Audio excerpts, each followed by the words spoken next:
व नुसल्ली व नुसल्लिमु अला रसूलिहिल करीम अम्मा बाद फ़अऊज़ु बिल्लाहि मिनश्शैतानिर रजीम बिस्मिल्लाहिर रहमानिर रहीम। हदीस पाक का मफ़हूम है, हज़रत अब्दुल्लाह बिन मसऊद रदियल्लाहु ताला अन्हुमा रिवायत करते हैं। आप फरमाते हैं कि हुज़ूर नबी करीम सल्लल्लाहु ताला अलैहि वसल्लम ने इरशाद फरमाए कि दो लोगों पर रश्क किया जाए। पहले हम ये समझते हैं कि रश्क क्या होता है और हसद क्या होता है।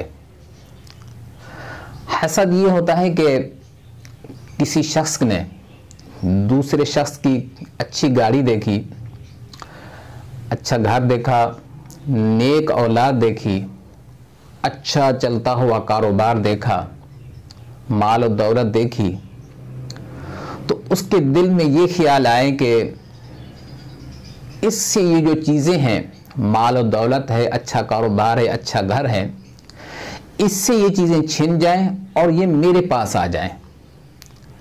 इसको कहते हैं हसद, और ये जायज़ नहीं है। दूसरा होता है रश्क। रश्क ये होता है कि किसी की गाड़ी देखी, किसी का अच्छा घर देखा, माल दौलत देखी, अच्छा कारोबार देखा, नेक औलाद देखी, तो दिल में ये ख्याल आए कि या अल्लाह इसको और अता फरमा, तरक्की अता फरमा, उसके सदक़े में मुझे भी अता फरमा। इसको कहते हैं रश्क, और ये करना जायज़ है। तो हुज़ूर नबी करीम रऊफ़ रहीम सल्लल्लाहु अलैहि वसल्लम ने इरशाद फरमाया कि दो लोगों पर रश्क किया जाए।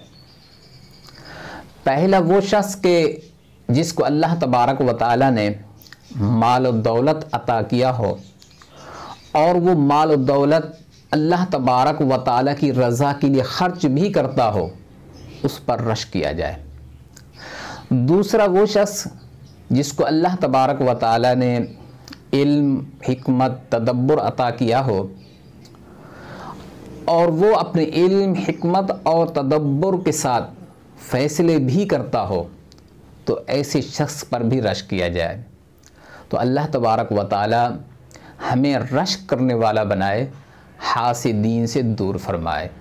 आमीन सुम्मा आमीन।